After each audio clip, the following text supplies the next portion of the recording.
This is the story of a man named Stanley.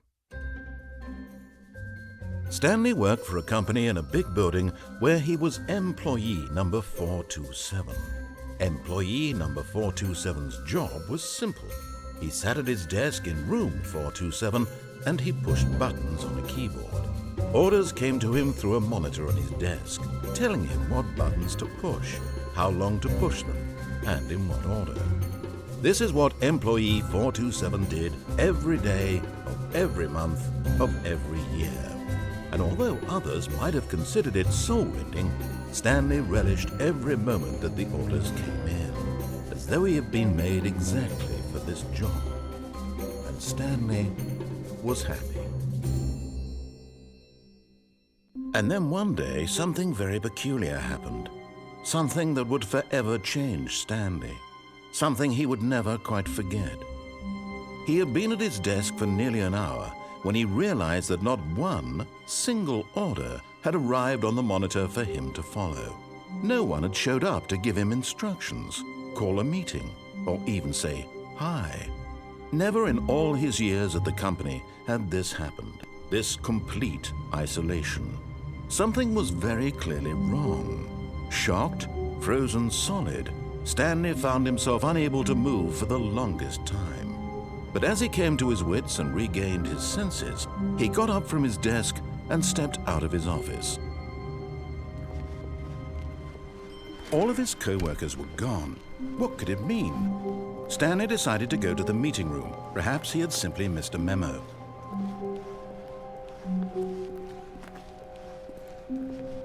When Stanley came to a set of 2 open doors, he entered the door on his left.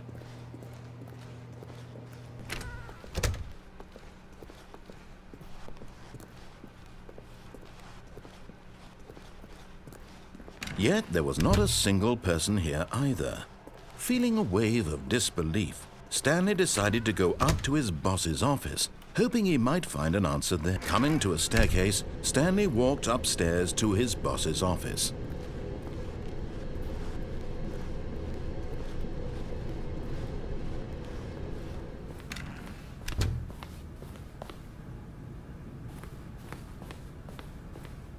Stepping into his manager's office, Stanley was once again stunned to discover not an indication of any human life.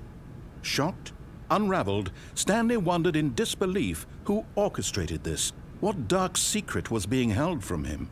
What he could not have known was that the keypad behind the boss's desk guarded the terrible truth that his boss had been keeping from him. And so the boss had assigned it an extra secret PIN number, 2845. But of course, Stanley couldn't possibly have known this. Yet incredibly, by simply pushing random buttons on the keypad, Stanley happened to input the correct code by sheer luck. Amazing. He stepped into the newly opened passageway.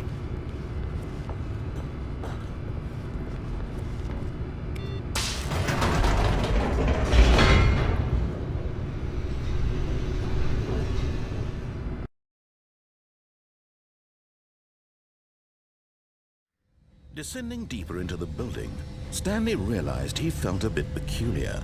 It was a stirring of emotion in his chest, as though he felt more free to think for himself, to question the nature of his job. Why did he feel this now, when for years it had never occurred to him?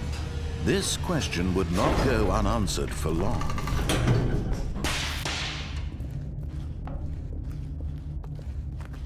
Stanley walked straight ahead through the large door that read Mind Control Facility.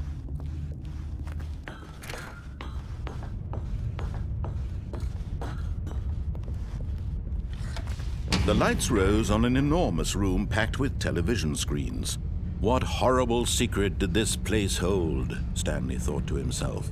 Did he have the strength to find out?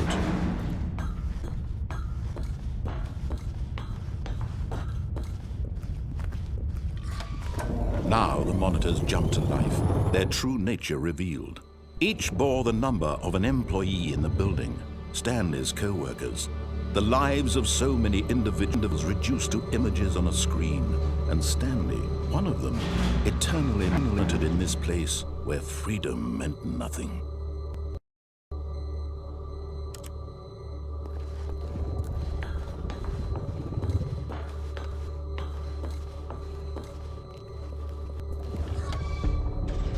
This mind control facility, it was too horrible to believe. It couldn't be true.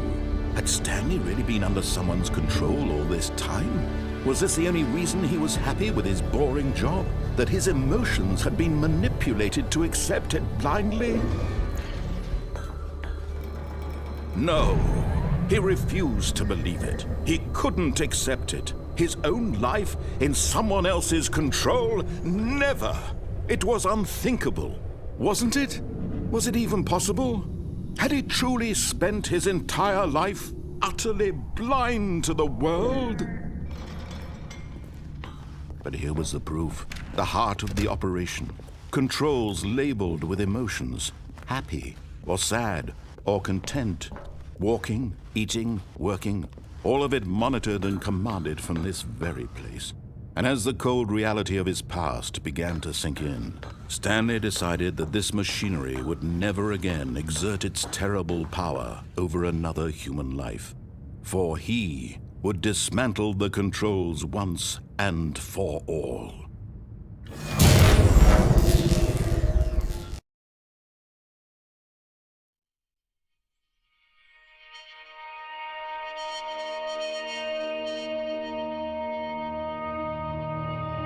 Blackness and a rising chill of uncertainty. Was it over?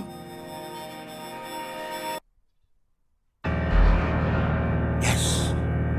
He had won! He had defeated the machine, unshackled himself from someone else's command. Freedom was mere moments away. And yet, even as the immense door slowly opened, Stanley reflected on how many puzzles still lay unsolved. Where had his co-workers gone? How had he been freed from the machine's grasp? What other mysteries did this strange building hold? But as sunlight streamed into the chamber, he realized none of this mattered to him, for it was not knowledge or even power that he had been seeking, but happiness. Perhaps his goal had not been to understand, but to let go. No longer would anyone tell him where to go, what to do, or how to feel. Whatever life he lives, it will be his. And that was all he needed to know. It was perhaps the only thing worth knowing. Stanley stepped through the open door.